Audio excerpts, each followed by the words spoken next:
السلام عليكم ورحمة الله وبركاته. الحمد لله نحمده ونستعينه ونستغفره ونعوذ بالله من شرور أنفسنا ومن سيئات أعمالنا. من يهده الله فلا مضل له ومن يضلله فلا هادي له. وأشهد أن لا إله إلا الله وحده لا شريك له. وأشهد أن سيدنا ونبينا ومولانا محمدًا عبد الله ورسوله صلى الله عليه وعلى آله وصحبه وسلم تسليمًا كثيرًا كثيرًا. أما بعد، فقد قال حق سبحانه وتعالى في القرآن العظيم الفرقان المجيد: فأعوذ بالله من الشيطان الرجيم بفضل بسم الله الرحمن الرحيم: إياك نعبد وإياك نستعين. وقال عز وجل: فمن كان يرجو لقاء ربه فليعمل عملا صالحا ولا يشرك بعبادة ربه أحدا. صدق الله العليم. وقال رسول الله صلى الله عليه وسلم: إنما الأعمال بالنيات وإنما لكل امرئ ما نوى فمن كانت هجرته إلى الدنيا يصيبها أو إلى امرأة ينكحها فهجرته إلى ما هاجر إليه، أو كما قال عليه الصلاة والسلام. اللهم رب اشرح لي صدري ويسر لي أمري واحلل عقدة من لساني يفقه قولي. ربي زدني علما وارزقني فهما. ربي يسر ولا تعسر وتمم لنا بالخير. பிரியமான சகோதரர்களே, சகோதரிகளே, எல்லா புகழும் அல்லாஹ் ஒருவனுக்கு மாத்திரம் உண்டாகட்டுமாக.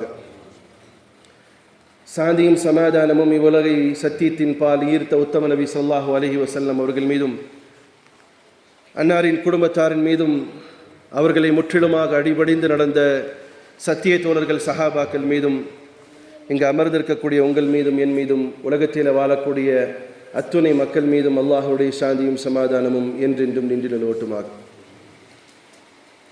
பிரியமான சகோதரர்களே, அல்லாஹ் இந்த மார்க்கத்தை மிகவும் இலகுவாக்கி வைத்திருக்கிறான். எந்த அளவுக்கு இலகுவாகினது என்று சொன்னால், ஒரு அடியான், ஒரு மோமீன் ஒரு நல்ல எண்ணத்தை எண்ணுவானேயானால் அதற்கும் கூட கூலி கொடுக்கக்கூடிய மார்க்கம் இது. இஸ்லாம் அதிகமாக வலியுறுத்துவது நல்ல எண்ணங்களை. நல்ல எண்ணங்களை என்ன செய்து செய்ய முடியுமோ முடியலையோ, அப்புறம் நல்ல எண்ணங்களை எப்பொழுதுமே இஸ்லாமிலே வரவேற்கிறது. எல்லாரை பற்றியும் நல்ல எண்ணம்,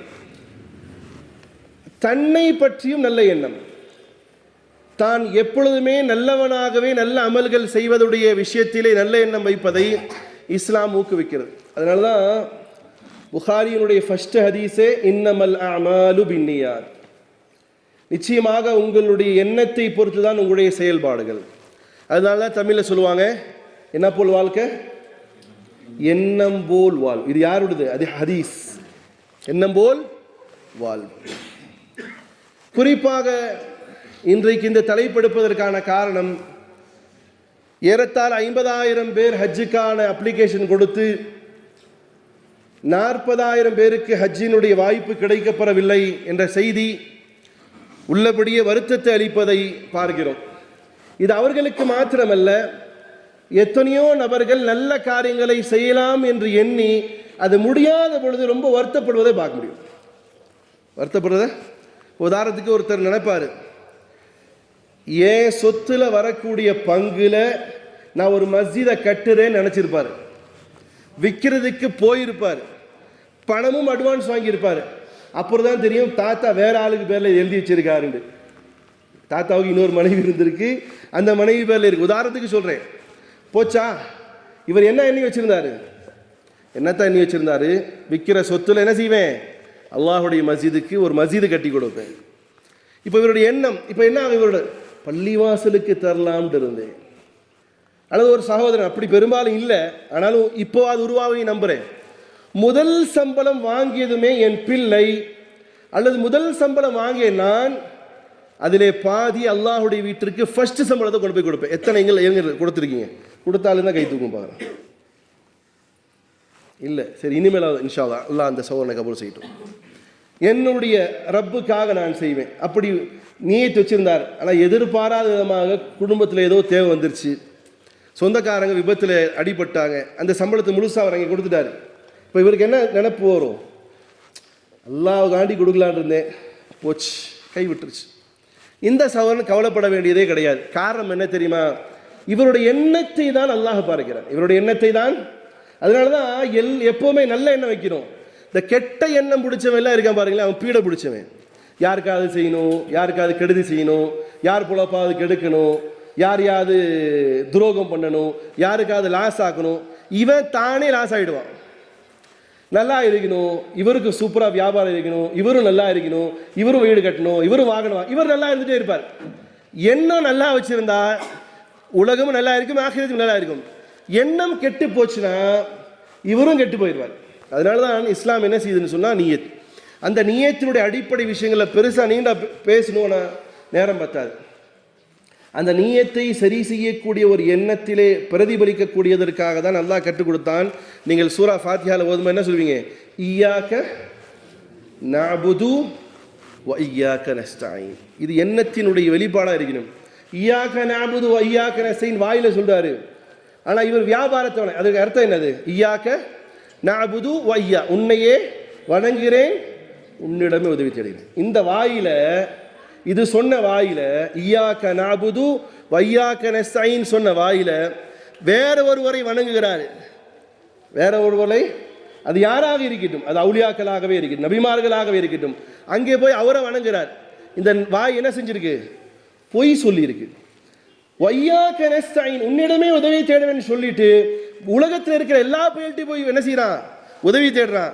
இதுல என்ன செய்யறார்? இவர் செயலால் சொல்லால் அல்லாஹ்வுக்கு மாற்று. அப்போ எண்ணத்தினுடைய பிரதிபலிப்பு தான் இய்யாக நஅபுது வ இய்யாக நஸ்தஈன். அதுதான் சூரா கஹ்ஃபினுடைய கடைசி வசனங்கள். அல்லாஹ் சொல்றான், ஃபமன் கான யர்ஜூ லிகா ரப்பிஹி, யாருக்கு அல்லாஹ்வை சந்திக்க போகிறோம் என்ற நம்பிக்கை இருக்கிறோ, ஃபல் யஅமல் அமலன் சாலிஹா, அவர் நல்ல அமல்களை செய்யட்டும், வலா யுஷ்ரிக் பிஇபாதத்தி ரப்பிஹி அஹதா, எந்த நேரத்திலும் அல்லாஹ் அல்லாத வேற எந்த வஸ்து என்ன செய்ய வேண்டாம்? இணை வைக்க வேண்டாம். இப்போ எண்ணம் என்பது சரியாக இருக்கும் பட்சத்தில் மிகப்பெரிய மாற்றங்கள் வரும். எண்ணங்கள் சரியாக பட்சத்திலே செய்யாத சில செயல்களுக்கும் மறுமையில் அல்லாஹ் அதற்கான கூலியை தருவான், இந்த உலகத்தில் தருவான். உதாரணத்திற்கு பெருமானார் ஸல்லல்லாஹு அலைஹி வஸல்லம் சொல்கிறார்கள், ஒரு யுத்த களத்திலே சென்று கொண்டு இருக்கும் பொழுது சஹாபாக்கள் சில இடத்துல பெருமானார் சொல்கிறார்கள், நீங்கள் எல்லாம் அல்லாஹுடைய பாதையில வந்து நடந்து அல்லாஹுக்காக இன்னுயிரையும் நீத்துவதற்கான ஒரு ஏற்பாடோடு வந்திருக்கிறீர்கள்.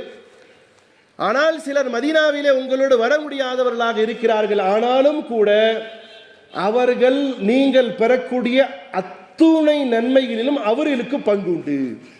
புரியுதா சகோதரர்களே? புரியுதா? ஒரு கூட்டம் என்ன செய்யுது? ஹிஜ்ரத், அல்லாஹுடைய பாதையில ஹிஜ்ரத் செய்து. ஒரு கூட்டம் வரல. ஒரு கூட்டம் ஒரு சில பேர் நபி சொல்றாங்க, உங்களுடைய என்னென்ன நன்மை இருக்கோ அந்த அத்துணை நன்மையை அவரும் பெறாங்க. அதற்கு விளக்கத்தையும் சொல்கிறார்கள். அவர்கள் இங்கு வராவிட்டாலும் அவர்கள் நோய்வாய்ப்பட்டதனால் வர முடியவில்லை. ஆகையால் அவர்கள் இங்கு வராவிட்டாலும் அவருடைய உள்ளங்கள் இங்கு இருப்பதால் அவர்கள் இந்த அமல்கள் செய்யாத பொழுதும் அல்லாஹ் அவர்களுக்கான அமல்களுடைய நன்மையை தந்துவிட்டான். இப்போ உதாரணத்துக்கு இப்போ சொல்லலாம், இப்போ 40,000 நபர்களுக்கு ஹஜ்ஜினுடைய அப்ரூவல் கிடைக்கல, அவர் போக முடியலன்னு சொன்னால் நிறைய பேர் வருத்தப்படுவாங்க. உள்ளபடியே பெருமைக்காக பேர் கொடுத்தவர்கள் ஒன்றும் ஆகாது, அல்லாஹ் காப்பாற்றிடும், எல்லாமே அல்லாஹ்வுக்காக கொடுத்தவர்களாக இருக்கட்டும். சரி கிடைக்கல, அல்ஹம்துலில்லாஹ், ரைட்டு, 10 லட்சம் 6 லட்சம் 8 லட்சம் 5 லட்சம் எவ்வளோ பணம் கொடுத்தாங்களோ, அப்பா மிச்சமடா அப்படின்ட்டு வாங்கி பாக்கெட்டில் போட்டார். இல்லை இதில் யாராவது டிராவல்ஸுக்காரங்க இதுலேயும் ஒரு வாய்ப்பாக கிடைச்சி அவரு கொஞ்சம் பாக்கெட்டில் போட்டுக்கிட்டாரு, நமக்கு கிடைச்ச வரைக்கும் ரைட்டு, இப்போ அடுத்த ஒரு ரொட்டேஷனுக்கு இந்த காசு கிடைச்ச வரைக்கும் அல்ஹம்துலில்லாஹ்னு போயிட்டாரு. இது ஒரு குரூப் இருக்கும். இன்னொரு குரூப்பு, என்னத்தையா சலிப்படையும். எப்படி சலிப்படையும்னா, என்னமோ போயிட்டு வரலான்னு முடிவு பண்ணேன், போகும்போது பீட நடுவில் வந்துட்டான். இந்த டிராவல்ஸ்காரன் கூட போகவே கூடாதுன்னு நினச்சேன், இவன் சொன்னான் மாப்பிள்ளை, அதனால போய் கொடுத்தேன், அப்படியே போச்சு. பிறரை குறையெடுக்கக்கூடிய ஒரு கூட்டம் இருக்கும். ஒரு கூட்டம் இருக்கும், அல்லாஹ்வினுடைய வீட்டை பைத்தியமாக பார்க்கணும், என் அல்லாஹ்வுடைய தூதரை போய் சலாம் சொல்லணும், ஐயோ எனக்கு போக முடியலையே அப்படின்னு வருத்தப்பட்டு துக்கப்படக்கூடிய ஒரு கூட்டம் இருக்கத்தான் செய்யும். அந்த கூட்டத்தினர்களே வருத்தப்படாதீங்க, அந்த கூட்டத்துங்களே வருத்தப்படாதீங்க. காரணம் என்ன தெரியுமா? என் தூதர் ஸல்லல்லாஹு அலைஹி வஸல்லம் அவர்களோடு பயணிப்பதற்கு ஆர்வமாக இருந்த சில சஹாபாக்களுக்கு உடம்பு சரியில்லாமல் போனதுனால அவங்க மதீனாவிலே உட்காந்துட்டாங்க. அவங்க எண்ணம், அதனால இன்னொன்று சொல்லிக்கிறேன் பார்த்துக்கங்க, போக முடியலன்னு வருத்தப்பட்டுட்டு அப்படியே உட்காராம போன மாதிரியே இருங்க. ஏன்னா என்னுடைய யூடியூப்பில் பார்க்குற நிறைய பேர் இருக்கலாம், என் ஃப்ரெண்டு பார்க்க மாட்டான், ஏதோ ஊரில் ஷீங்கெல்லாம் பார்க்குறாங்க. ஆனால் இந்த சகோதரனுக்கு இந்த செய்தியை எத்தி வைக்கும்போது, கவலைப்படாத சகோதரனே, கவலைப்படாத சகோதரியே, உன்னுடைய எண்ணம் எப்படி இருக்கணும்னு சொன்னால், நான் ஹரமுக்கு போன மாதிரியே இருக்கட்டும், நான் மதீனாவுக்கு போன மாதிரியே இருக்கட்டும், நான் அங்கே இருக்கக்கூடிய ஜியாரத்துக்கெல்லாம் போன மாதிரி இருக்கட்டும். இந்த 40 நாள் எப்படி அவங்க போயிட்டு வர்ற வரைக்கும் உங்களுடைய எண்ணத்தை அப்படியே அசை போட்டுட்டே இருங்க. நான் மக்கால போய் இறங்கிட்டே, அல்லாஹ் எனக்கு வாய்ப்பு கிடைக்காம போயிடுச்சு, நான் இப்போ இந்த மதீனால இருந்திருப்பேனே, எனக்கு வாய்ப்பு கிடைக்காம போயிடுச்சு, அதுக்காண்டி அதை நினைச்சு துக்கப்பட்டு வியாதி வரவங்களுக்கு இல்லை, எண்ணம் அசை போடுறது தெரியுமா? அது எப்படி அசை போடுறதுன்னா, கல்யாணம் ஆகிறவங்க கேட்டால் தெரியும், 6-7 மாதம் முன்னாடி அந்த நினைப்பிலேயே இருப்பான். இது மாதிரி உங்களுடைய எண்ணத்தை அல்லாஹ்ட்ட போன மாதிரி, அல்லாஹ்வுடைய வீட்டுக்கு போய் பார்க்குற மாதிரி எண்ணத்தோடு இருந்தால், நபி சொன்னாங்க இல்லையா, இந்த யுத்தத்திற்கு இவர்கள் வராவிட்டாலும் கூட இவருடைய எண்ணம் இங்குதான் இருக்குது, உடல் அங்கே, உள்ளம் எங்கே இருக்கு? யுத்த களத்தில் இருக்கு. 40,000 பேருக்கு அல்லாஹ் விதியாக்கியதின் அடிப்படையில், இது இந்திய அரசாங்கத்துக்கோ சவுதி அரசாங்கத்துக்கு என்ன செய்ய முடியாது, குறை சொல்ல முடியாது. அல்லாஹ் யாரு பேரை எழுதி வச்சிருக்கிறானோ அவங்க சத்தியமா போயிடுவாங்க. அல்லாஹ் யாரு பேரை எழுதி வைக்கலையோ அவங்க என்னத்தான் முக்கியம் முணங்கினாலும் குழப்ப முடியாது. அல்லாஹ் உங்களுடைய விதியில இந்த ஆண்டு வர வேண்டான்னு எழுதி வச்சிருக்கிறான், அதனால போக முடியல. அப்போ உங்களுடைய எண்ணம், அந்த சஹாபாக்களுக்கும் அவர்கள் ஆர்வப்பட்டார்கள், அல்லாஹ் எண்ணவில்லை, அவர்களுக்கு வியாதியில ஆழ்த்தி விட்டான், அதனால் போகவில்லை. போகாவிட்டாலும் சஹாபாக்களுக்கு இறை தூதர் சொன்ன மாதிரி நன்மை என்ன செய்யும், கிடைத்தது போன்று இன்ஷா அல்லாஹ் அல்லாஹ்வின் மீது ஆதரவு வைப்போம். உங்களுக்கு போகாமலே அல்லாஹ் என்ன செய்யலாம், நன்மையை தரக்கூடும், உங்களுடைய எண்ணத்தை பொறுத்து. அதனால தான் நியத், எண்ணத்தை சரி செய்யணும். சரி, நியத் எண்ணத்தை சரி செய்யக்கூடிய இன்னொன்று சொல்றேன். ஒரு சகோதரனுடைய ஆசை முழுமையாக நான் ஷஹாதத்தை அடைய வேண்டும், நான் அல்லாஹ்வுடைய பாதையில வீரமரணம் அடைய வேண்டும் என்ற எண்ணத்தோடு ஒரு இருப்பானையானால், பெருமானார் ஸல்லல்லாஹு அலைஹி வஸல்லம் சொன்னார்கள், அவர்களுக்கு அந்த வாய்ப்பு கிடைக்கப்பெறாவிட்டாலும், அவர் வீட்டிலே இருந்து பெட்டிலே மௌத்தானாலும், அவருடைய எண்ணம் ஷஹாதத்தை பெற வேண்டுமாக இருந்தால், அவர் நார்மல் டெத்தாக மரணித்தாலும் அல்லாஹ் அவர்களுக்கு ஷஹாதத்துடைய அந்தஸ்தை தருவதாக எம்பெருமானார் ரசூலை கரீம் ஸல்லல்லாஹு அலைஹி வஸல்லம் அவர்கள் சொன்னார்கள். ஆக எண்ணம் என்பது சரியாக இருக்கணும். சரி, எண்ணம் என்பது சரியாக இருந்தால் என்ன பலன் சார்? எண்ணம் என்பது சரியாக இருந்தால் என்ன பலன்? எண்ணம் சரியாக இருந்தால் எதை செய்தார்களோ அந்த அமல் அல்லாஹ்விடத்திலே ஒப்புக்கொள்ளப்பட்டதாக ஆகும். எண்ணம் சரியா இருந்தா அல்லாஹ்விடத்திலே செய்யப்பட்ட அமல் என்ன செய்யும், ஒப்புக்கொள்ளப்பட்டதாக. அதனால்தான் பெருமானார் ஸல்லல்லாஹு அலைஹி வஸல்லம் சொன்னாங்க, ஒருவன் உஹது மலை அளவுக்கேனும் தங்கத்தை தர்மமாக செய்கிறான். எண்ணம் சார், நல்லா தெரிஞ்சுக்கோங்க, நம்ம செய்யக்கூடிய நிறைய அமல்கள் எண்ணம் சரியில்லாமல் பாழாக்கப்படுவதை பார்க்கிறோம். எண்ணம் சரியில்லாமல் பாழாக்கப்படுவதை பார்க்கிறோம். நபி ஸல்லல்லாஹு அலைஹி வஸல்லம் சொன்னார்கள், உஹது மலையளவுக்கேனும் ஒருவன் தங்கத்தை தானமாக மக்களுக்கு தருகிறான். செய்ய முடியுமாத்தா? இன்னைக்கு ரம்ஜான் மாசத்துல 100 வேஷ்டி வாங்கி வச்சுக்கிட்டு 100 செல்ஃபி எடுத்து கொடுக்குறான் ஏழைக்கு. உண்மையா இல்லையா? உண்மையா இல்லையாத்தா? அல்லது ஏதாவது ஒன்று பண்ணிட்டா இப்போ பார்க்க முடியல, இன்னைக்கு கிராமத்தில் இருக்கும், பள்ளிவாசல் லைட்டு வாங்கி போடணும், லைட்டு 100 ரூபா, அவருடைய பேர் எழுதுறதுக்கு எவ்வளோ, அவர் ரைட் பேர்கள் எழுதுக்கு 200 ரூபா. ஏன்னா பிதட்டத்துக்கு பீத்திக்கிறதுக்காக வேண்டி எழுதுறாரு. இது மாதிரி நிறைய எக்ஸ்ட்ரா உதாரணம் தான் போட்டுக்கோங்க. இவ்வளோ செஞ்சிட்டும் இவர்களுடைய சில அமல்கள் அல்லாஹ் காப்பாற்றட்டும், அழுக்கு துணி சுருட்டி வீசுவது போன்று அல்லாஹ் வீசுவான். இன்னைக்கு சாதாரணம். அப்போ உஹது மலை இன்ஷா அல்லாஹ் போவோம், இன்ஷா அல்லாஹ் போய் பார்ப்போம். உஹதை நேசித்தார்கள் பெருமானார், நாமும் நேசிப்போம். அந்த உஹது மலை அளவுக்கான மிகப்பெரிய தங்கத்தை ஒருவன் செலவழிக்கிறான். ஆனால் அவனுடைய எண்ணம் என்ன தெரியுமா? ஃபேஸ்புக்லையும் வாட்ஸ்அப்லையும் இன்ஸ்டாகிராம்லையும் எனக்கு லைக்ஸ் அதிகமாக விழுகணும், எனக்கு ஊரெல்லாம் பாராட்டணும், ஹாஜியாரு வல்லவர் நல்லவர் கொடைவல்லல் என்று பாராட்ட வேண்டும் என்று எண்ணம் அவர்கிட்ட இருக்கு. பெருமானார் ஸல்லல்லாஹு அலைஹி வஸல்லம் சொன்னார்கள், இவனுடைய எண்ணம் கெட்டு போனதால் இவனுக்கு பேரிச்சம்பழத்தினுடைய கொட்டை அளவுக்கும் கூட நன்மை பெறமாட்டான். அதே நேரம் ஒரு சகோதரன் ஏழையாக இருக்கிறான் அல்லது பணக்காரனாகவே இருக்கட்டும், அவன் பேரிச்சம்பழம் கொட்டை அளவுக்கேனும் ஒரு சிறிய அமலை செய்கிறான். அதிலே குலூஸ் நியத், எண்ணம் என்பது அல்லாஹ்வுடைய திருப்திக்காக இருக்கும் பட்சத்திலே அவனுக்கான பலன் பெருமானார் ஸல்லல்லாஹு அலைஹி வஸல்லம் சொன்னார்கள் 10 700 மடங்கு, இன்னும் ஒரு படி மேலே போய் உஹது மலைக்கும் கூட அல்லாஹ் அவனுடைய செய்த செயலுக்கான நன்மையை தருவதாக பெருமானார் ஸல்லல்லாஹு அலைஹி வஸல்லம். அப்ப எண்ணம் சரியாக இருக்கும் பொழுது, எண்ணம் என்பது என்ன? எண்ணம் எல்லாம் நல்லா இருக்குங்க, என் வயிற்று சட்டை மாதிரி தான், என் உள்ளமும் வயிற்றா இருக்குங்க, இந்த பதட்டில் வேண்டாம். நீ எந்த செயல் செய்தாலும் அதனுடைய பலாபலன் என்னுடைய ரப்பு என்னை பொருந்து கொள்ள வேண்டும் என்பதாக இருக்கும் பட்சத்தில், அது நீ சிறிய அமல் செய்வதாக இருந்தாலும் பெரிய அமல் செய்வதாக இருந்தாலும் உங்களுடைய அமல்கள் அல்லாஹ்விடத்திலே அங்கீகரிக்கப்படுவதற்கு சரியாகும். ஒருத்தர் நைட்டு முழுசா எழுந்து உளுந்து தொழுகிறார், டபக்குன்னு உழுகிறார், ஆனால் அவருடைய எண்ணம் எல்லாம் ஊரு காட்டுறதுக்காக இருந்தால் போச்சு.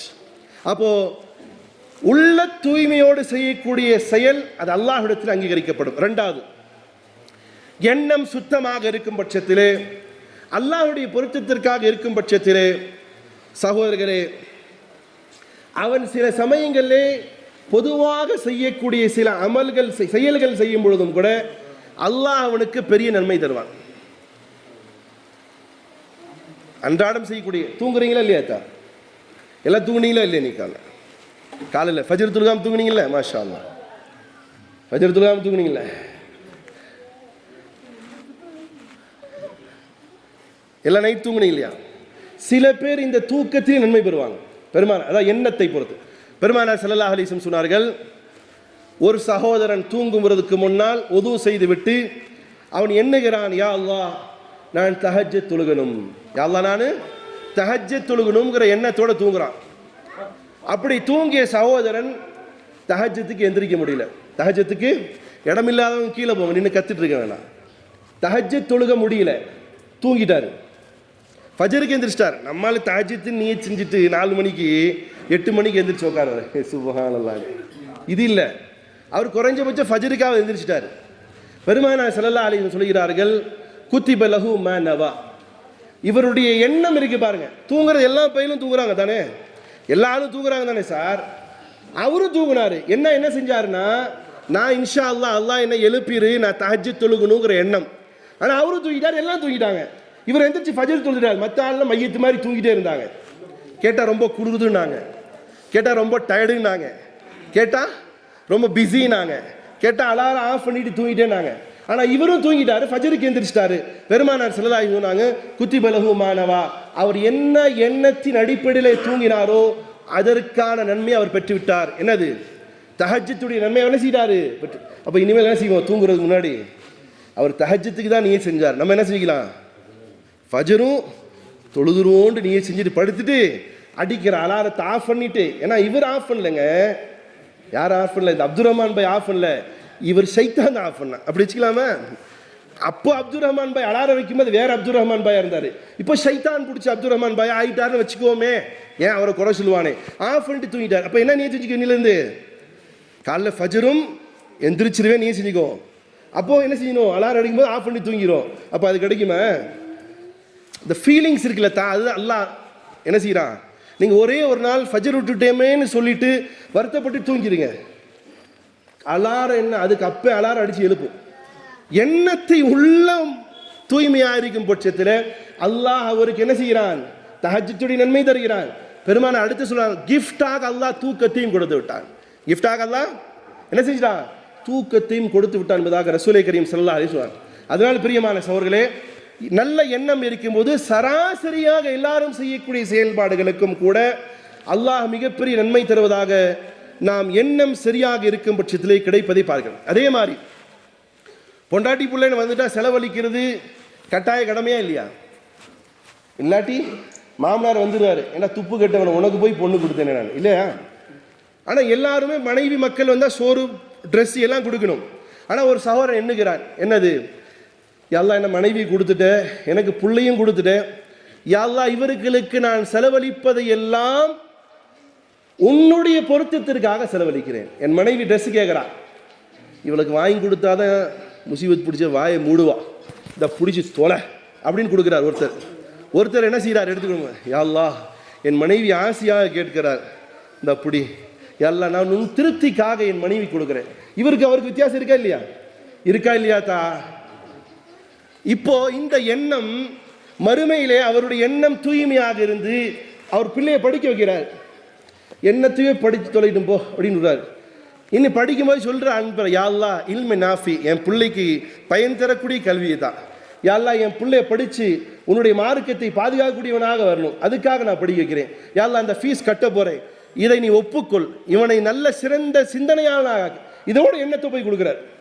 ஒரு சில பேர் என்ன பாய் பெத்தாச்சு கடமை இல்லையா, ஃபீஸ் கட்டி தானே ஆகணும் இப்படின்ட்டு போர் அடிச்சு கொடுக்குறாரு. ஒருத்தர் இன்ட்ரெஸ்டாக கொடுக்குறாரு, இவரும் அவரும் ஒன்றாக முடியாது. இவருடைய எண்ணம் அல்லாஹ்வுடைய திருப்திக்காக மனைவி மக்களுக்கு செலவழித்தாலும் கூட அது சதக்காவாக எழுதப்பட்டு மறுமையிலே அல்லாஹ் ரப்புல் இஸ்ஸத் கோடான கோடி ரூபாய் அவர்கள் தன்னுடைய மனைவிக்கும் மக்களுக்கும் செலவழித்ததை சதக்காவாக ஆக்கி அல்லாஹ் காட்டுவான். பெருமானார் ஸல்லல்லாஹு அலைஹி வஸல்லம். இது சாதாரணமாக எல்லாம் செய்யக்கூடியதான். இவருடைய எண்ணம் என்னமோ பண்ணுமா, பெற்று தொலைஞ்சிட்டோம் பண்ணிதானோ. இவருடைய எண்ணம் அல்லாஹ்வுடைய திருப்தி, அல்லாஹ்வுடைய திருப்திக்காக இருக்கக்கூடிய எண்ணமாக இருந்தால் மிகப்பெரிய நன்மை. அடுத்தது, சில நேரங்களில் உங்களுடைய எண்ணங்கள் சரியாக இருந்து அல்லாஹ்வுக்கானதாக இருந்து இஹ்லாஸாக இருந்து நீங்கள் செய்யக்கூடிய சில செயல்கள் அது சமூக மாற்றத்தை அளிக்கும். என்னத்தை செய்யும் தான் எண்ணத்துடைய பிரதிபலன் எங்கெல்லாம் வருது பாருங்க. ஒரு சமூகத்தினுடைய மாற்றத்திற்கே உங்களுடைய எண்ணம் உங்களுடைய நியத் சரியாக இருக்கும் பட்சத்தில் வரும். எப்படி தெரியுமா? பெருமானார் ஸல்லல்லாஹு அலைஹி வஸல்லம் சொல்கிறார்கள், முன் சென்ற சமூகத்திலே ஒருவர் இருந்தார். அவர் இரவிலே தர்மம் செய்ய பெறப்பட்டார். இரவிலே தர்மம் செய்ய பெறப்பட்டார். தர்மம் செய்கிறது மிகப்பெரிய அல்லாஹ் கொடுத்த பொக்கிஷம். சில பேர் தர்மம் செய்கிற ஆளை பார்த்து, இவன் நீ இப்படியே பண்ணி போண்டி ஆயிராதான்ற, அவங்கள பார்த்து சொல்லணும், நீ இப்படியே கெஞ்சப்பட்டே அல்லாஹ் பெரிய பாவி ஆயிராது. உலகத்திலே மிகப்பெரிய பாவம் எது தெரியுமா? கெஞ்சனாக வாழ்வது. மிகப்பெரிய பாவி யாரு? கெஞ்சன் மிகப்பெரிய பாவி. அல்லாஹ் சபிக்கிறான், வெறுக்கிறான். அப்போ ஒரு சகோதரர் என்ன செய்கிறாரு, தாராளமாக இரவு நேரத்தில் போய் ஒருத்தருக்கு செலவழிக்கிறார். இப்படி தாண்டி வருது மார்க்கத்தில் அனுமதி இல்லை. நில்லுங்க, வெளியவே நில்லுங்க. ஒன்று முன்னாடி வர்ற ஆளுங்க பின்னாடி வருவாங்கன்னு உட்காரணும். ஹயர்.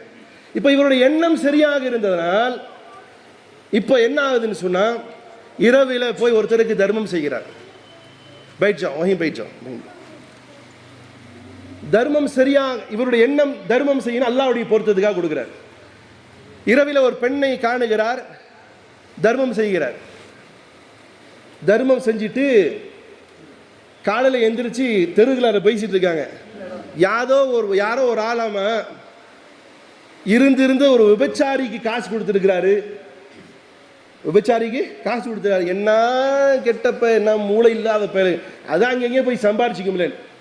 காலையில் எந்திரிச்சு செய்தி இவருக்கே வந்துருச்சு. ரொம்ப வருத்தப்படுறார். அல்லாஹ்ட்ட சொல்றார், யா அல்லாஹ் நான் உனக்காக உன் பொருத்தத்துக்காக தானே செஞ்சேன். சரி, இன்னைக்கு தான் ஃபெயிலியர். அந்த காலத்தில் லைட்டாக இருந்திருக்கும், லைட் இல்லை, கொடுத்து வந்துட்டார். ரெண்டாவது நாள் பார்க்குறாரு. ரெண்டாவது நாளும் பார்க்குறாரு, போய் கொடுக்குறாரு. ஒரு நபர் மனுஷன் நேத்தா பொம்பளை கொடுத்து மாதிரி இன்னைக்கு ஆம்பளை கொடுப்போன்னு கொடுத்துட்டார். கொடுத்துட்டு வந்து நைட் படுத்துட்டாரு. அடுத்த நாள் காலைல முஹல்லாக்குள்ள பேசப்படுது. இருந்திருந்து அந்த முட்டாப்பை இன்னைக்கு என்ன பண்ணியிருக்கிறாரு, ஒரு திருடனுக்கு போய் இருந்து கூட அவன் பாக்கெட் அடிக்கிறவனுக்கு போய் காசு கொடுத்துருக்கிறாருன்னு. இவர் அல்லாஹ்ட்ட சொல்றார், யா அல்லாஹ் உன்னுடைய பொருத்தத்துக்காக தானே கொடுத்தேன், இப்படி ஃபெயிலியர் ஆயிடுச்சு. சரி பரவாயில்ல, மூணாவது நாளாக என்ன செய்யலாம், எல்லாம் உனக்காக உன் பொருத்தத்துக்காக கொடுக்குறேன், உன் பொருத்தத்துக்காக கொடுக்குறேன், எல்லாம் நல்லவங்களுக்கு போய் கொடுக்கட்டுமேன்ட்டு நெய்யத்தி வச்சுட்டு அடுத்த நாள் இரவும் போய் கொடுக்குறாரு. அப்போ செய்தி வருது, யாரோ ஒரு ஆள் இருந்திருந்து ஒரு பணக்கார கோடீஸ்வரனுக்கு கொடுத்துட்டார். சில நேரங்களில் போலீஸும் பிச்சைக்கார மாதிரியே வேடம் போட்டு கிழிஞ்ச சட்டை போட்டிருப்பாங்க. அந்த ஆளுக்கு போய் 100 ரூபா கொடுத்தா கோவர், என்ன பார்த்து என்னடா கொடுத்தேன், நான் யார் தெரியுமான்னு. அப்போ நீ நல்ல உடைய போடப்பா, ஏன் பிச்சைக்கார மாதிரி இருக்கிற, காசு எல்லாம் கொடுத்துருக்க, செலவு பண்ணு. நான் நல்லா கண்ணால் நிறைய பேரை பார்த்துருக்கேன். ஒருத்தர் பெரியவருக்கு கொண்டு போய் காசு கொடுக்குறாரு, அவர் பெரிய கோடீஸ்வரன், என்ன பார்த்து கொடுத்துட்டா, நீ நல்ல ட்ரெஸ் போடுப்பா, ஏன் பிச்சைக்கார மாதிரி இருந்தால் பிச்சைக்காரன் தான் கொடுப்பான். அப்போ நைட்டு சம்பவம் மொத்த மக்கள் காலில் பேசிக்கிறாங்க, இருந்து ஒரு கோடீஸ்வரனுக்கு போய் காசு கொடுத்துருக்கிறாரு. இவர் கேட்டு ரொம்ப வருத்தப்படும். இவருடைய எண்ணம் என்னது, ஃபேஸ்புக்கில் போட்டு இன்ஸ்டாகிராமில் போட்டு லைக்ஸ் வாங்குறதா? இவருடைய எண்ணம் என்னது, அல்லாஹ்வுடைய பொருத்தத்துக்காக கொடுத்தாரு. ஆனால் இவருடைய எண்ணத்தை அல்லாஹ் பார்க்குறான். அம்மா சதக்துக ஃபகத் குபிலத், அல்லாஹ் சொல்கிறான் இந்த சவரனை பார்த்து, நீ எதற்காக நீ சதக்கா செஞ்சியோ அல்லாஹ் அதை ஒப்புக்கொண்டான். இவருடைய ஹலாலான வருமானத்துடைய காசு இல்லையா. விபச்சாரம் செய்யக்கூடிய பெண் அன்றிலிருந்து திருந்து விட்டால் நான் இதற்கு பிறகு விபச்சாரம் செய்துதான் தன் பாயையும் வயிற்றை நிரப்ப வேண்டும் என்ற எண்ணத்தை மாற்றி அல்லாஹ் நாடினால் எப்படியும் காசு கொடுப்பாங்கிற எண்ணம் வந்துச்சு. விபச்சாரத்தை விட்டா சமூக மாற்றம். ரெண்டாவது கெஞ்சப்ப ஊருக்கே ஒரு பைசா கொடுக்காத கெஞ்ச அவர் என்ன நினைச்சிட்டாரு, பாவி இப்படியும் அல்லாஹ் கொடுக்க வச்சுட்டானே நம்மளுக்கு ஷேம் ஆயிடுச்சுன்னு சொல்லிட்டு அடுத்த நாள் அவரும் தன்வந்தரா மாறுறாரு. மூணாவது அவர் யாரு, யார்த்த மூணாவது திருட. இந்த திருட நினைக்கிறான் இப்படி அடுத்தவன் பாக்கெட்டில் அறுத்தா சம்பாதிக்கணுமா, அல்லாஹ் நாடுனா நம்ம சும்மா போனா கூட அல்லாஹ் கொடுப்பாடா, நம்ம இன்னிலிருந்து திருட்ட ஒழிக்கணும் ஒழிச்சிட்டான். இப்போ எண்ணத்தினுடைய தூய்மையுடைய விளைவு சமூக மாற்றத்தை பார்க்கலாம் என்பதுதான். அப்போ எண்ணம் எப்பவுமே தூய்மையாக இருக்கணும். நீயே சரியாக இருக்கும் பட்சத்தில் நிச்சயமாக அதற்கான பலாபலனை அல்லாஹ் தருவான். அதனால தான் சொல்றேன், 40,000 ஹாஜிகளுக்கு அல்லாஹ் இந்த வருடம் செல்லக்கூடிய வாய்ப்பை கொடுக்காவிட்டாலும் இந்த 40,000 ஹாஜிகளும் சேர்ந்து என்னுடைய அமல் அல்லாஹ் ஒப்புக்கொள்ளணும், நான் கொடுத்த அட்வான்ஸை அல்லாஹ் கபூலாக்கணும். ஏன்னா இந்த 40,000 பேரும் அடுத்த வருஷம் போக முடியுமா தெரியாது, இல்லை எத்தனை பேர் மவுத்தாவாங்கன்னு தெரியாது, இல்லை எத்தனை பேர் அன்றைய சூழ்நிலை பொருளாதாரத்திலே விழுவார்கள் தெரியாது. ஆனால் இவருடைய எண்ணம் என்னுடைய ரப்பினுடைய பொருத்தத்திற்காக தான் ஹாஜியாக போனேன். ஏன்னா டைட்டில் வாங்குறது நிறைய பேர் போகிறாங்க. எதுக்கு போகிறாங்க, மச்சான் போயிட்டாரு, அக்கா வீட்டுக்கார் போயிட்டாரு, சம்மந்தி போயிட்டு வந்துட்டாரு. இதுலேயும் கேட்கக்கூடிய அல்லது பொருளாதாரத்தை கட்டின ஹாஜிகள்கிட்ட சொல்கிறேன், சில பேர் கட்டினதுமே பெருமை பேசுவாங்க. நம்ம எல்லாம் ட்ராவல்ஸில் போகிறோம்ங்க, எப்படிங்க இந்த பந்தா பேச்சுலாம் வேண்டாங்க, நம்மெல்லாம் ட்ராவல்ஸில் போகிறோம், அவங்கெல்லாம் ஹஜ் கமிட்டியில் போகிறாங்க, நமக்கு எல்லாமே ஃபெசிலிட்டிஸ் இருக்கும், நம்ம கால்டன் ஹில்டன் கிளாக் டவரில் தான் தங்கணும். அப்படி நீங்கள் பேசியிருந்தா மன்னிப்பு கேளுங்க அல்லாட்ட. ஏன்னா யாருடைய அமல் என்னையும் அல்லாஹ் நேர்வழிப்படுத்தட்டும். சில நேரங்களில் உங்களுடைய வார்த்தைகளையும் கூட அல்லாஹ் பிடிக்காம வச்சிருக்கிறான். இப்போ எண்ணத்தை சரி செய்து உங்களுடைய எண்ணம் முழுமையானதாக அல்லாஹ்வுடைய பொருத்தத்திற்காக இருக்கும் பட்சத்தில் நீங்கள் ஹஜ்ஜுக்கு போகாமலேயே ஹஜ்ஜினுடைய நன்மையை பெறுவதற்கு அல்லாஹ் வாய்ப்பளிப்பான்னு நம்பிக்கிறேன். காரணம், பெருமானார் ஸல்லல்லாஹு அலைஹி வஸல்லமோடு 1400 அல்லது 1500 சஹாபாக்கள் உம்ராவுக்காக கிளம்புறாங்க ஹிஜ்ரத்துக்கு பின்னால். நீண்ட சம்பவம்.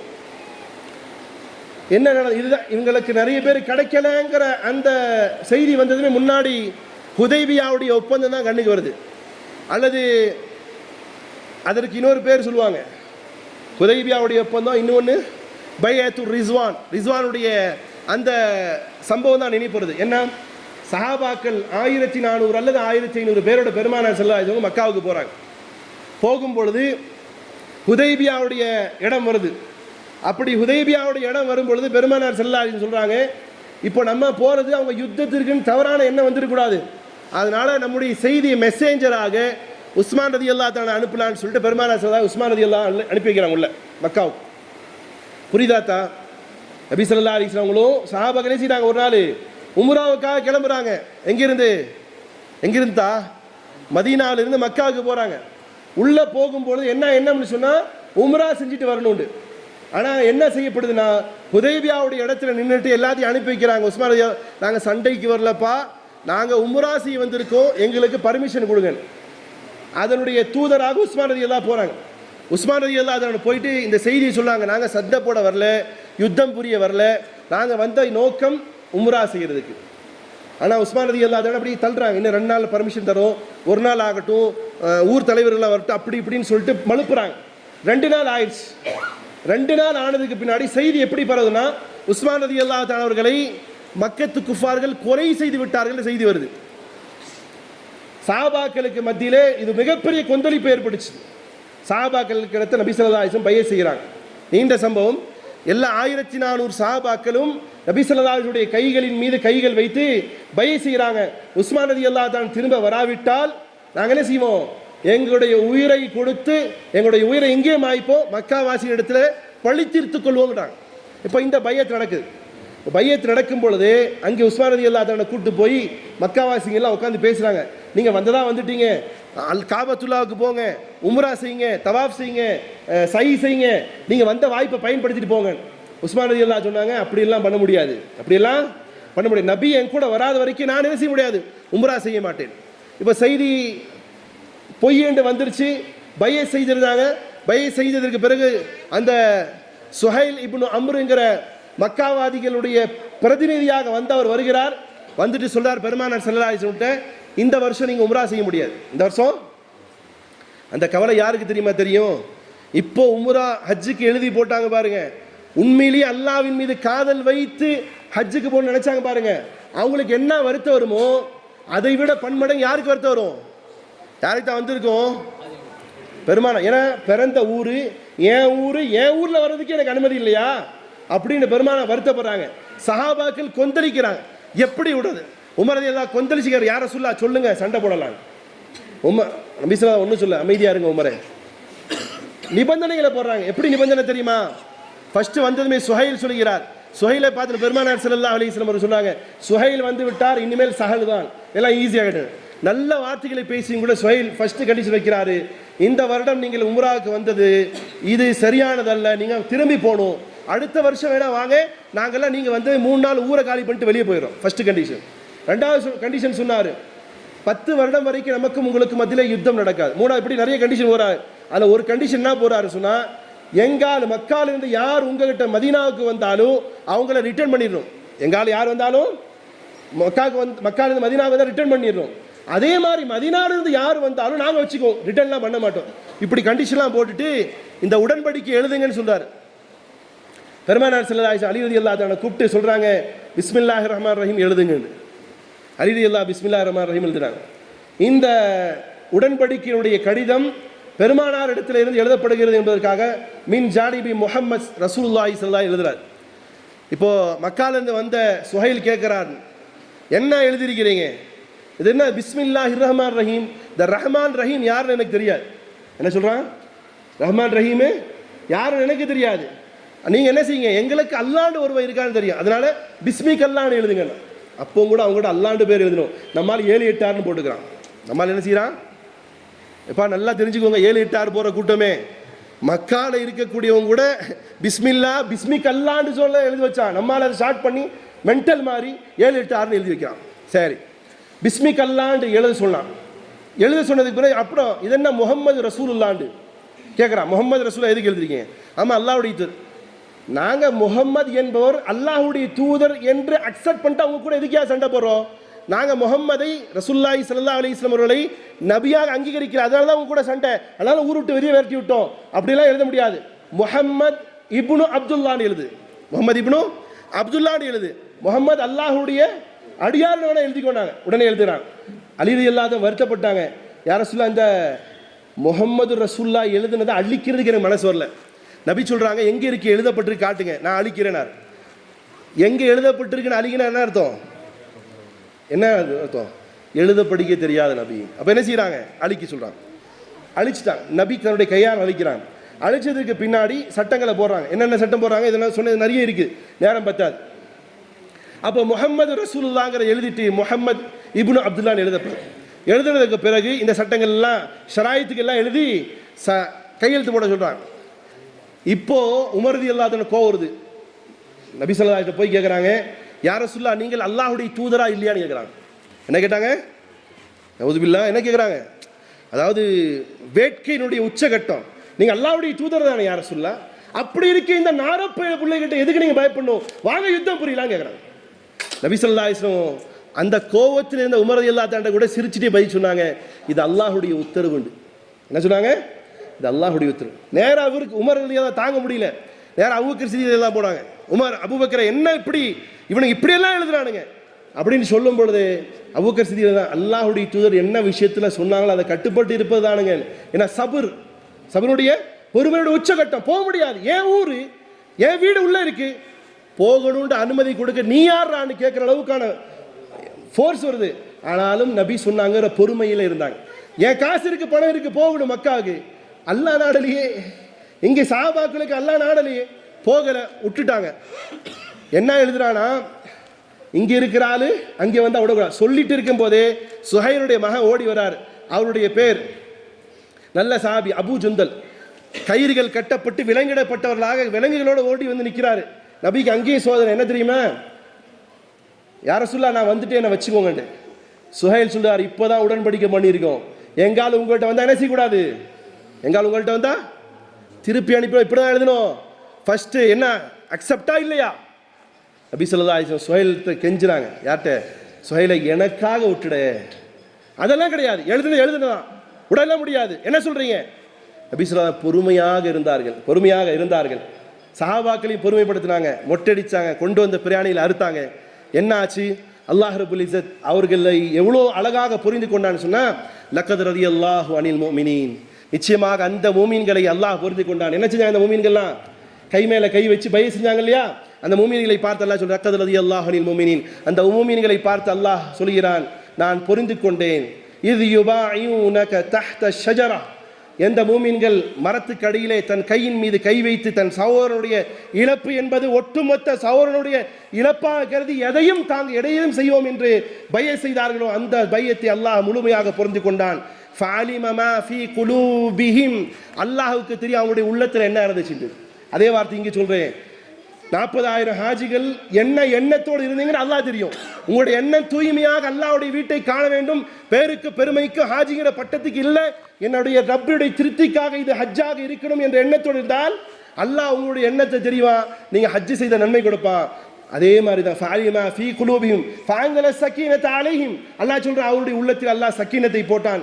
வஸாபஹும் ஃபத்ஹன் கரீபா, அவர்களுக்கு நிச்சயமாக மிக சமீபத்திலே மிக அழகான வெற்றி இருக்குன்னு சொன்னான்.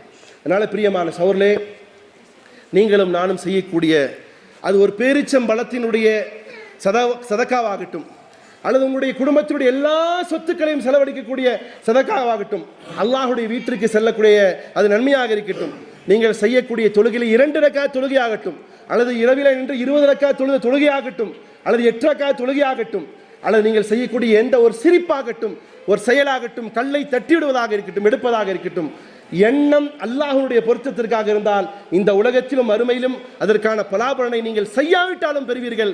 அல்லது செய்துவிட்டு பேருக்கும் பெருமையாக இருந்தால் அல்லாஹ் மறுமை தினத்திலே கசக்கிய துணியை தூக்கி வீசுவதை போன்று அல்லாஹ் போடுவான் என்பதாக நபி ஸல்லல்லாஹு அலைஹி சொன்னார்கள். அந்த நிலைமை விட்டும் அல்லாஹ் என்னையும் உங்களையும் நம் சந்ததியிலும் அல்லாஹ் காப்பாற்றி புரியட்டுமாக. வாஹிதா அல்ஹம்துலில்லாஹி ரப்பில் ஆலமீன். அஸ்ஸலாமு அலைக்கும் வரஹ்மத்துல்லாஹி வபரகாத்துஹு.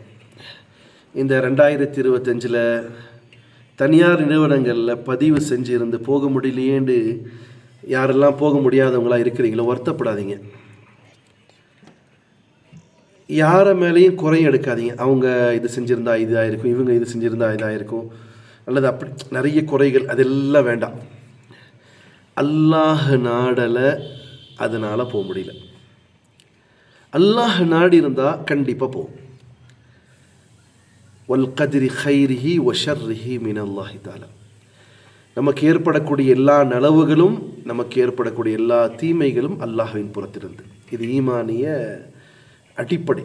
அதனால் நமக்கு அல்லாஹ் இந்த ஆண்டு தனியார் நிறுவனத்தின் மூலமாக போகிறத அல்லாஹ் விரும்பலை, அதனால் அல்லாஹ் கூப்பிடலை. அதே நேரம் அசால்ட்டாக இருக்காதீங்க. கொஞ்சம் தன்னைக்குள்ளார ஒரு சுய பரிசோதனை செய்யுங்க. என்கிட்ட இருந்த இந்த குறையால் ஆயிருக்குமா, அதை நான் சரி செய்வேன். 1, எண்ணங்களை தூய்மையாக்குவோம். 2, 3வது, இப்போ அங்கே இருந்தால் நம்ம எவ்வளோ பேணுதலாக இருப்போமோ அதே எண்ணத்தோடு இருங்க. காரணம் ரசூலுல்லாஹி ஸல்லல்லாஹு அலைஹி வஸல்லம் சொன்னாங்க இல்லையா, யுத்த களத்திலே சென்ற சில சஹாபாக்களை பார்த்து சொன்னார்கள், மதீனாவிலே இருக்கக்கூடிய சில சஹாபாக்கள் நீங்கள் எந்த நன்மையை பெறுகிறீர்களோ அதே நன்மையை அவர்கள் மதீனாவிலிருந்து பெறுகிறார்கள்னு சொன்னாங்க. காரணத்தையும் சொன்னாங்க. அவர்களுடைய உடல்கள் அங்கு இருக்கிறது, வியாதியஸ்தர்களாக இருந்ததனால் அவர்கள் வர முடியவில்லை.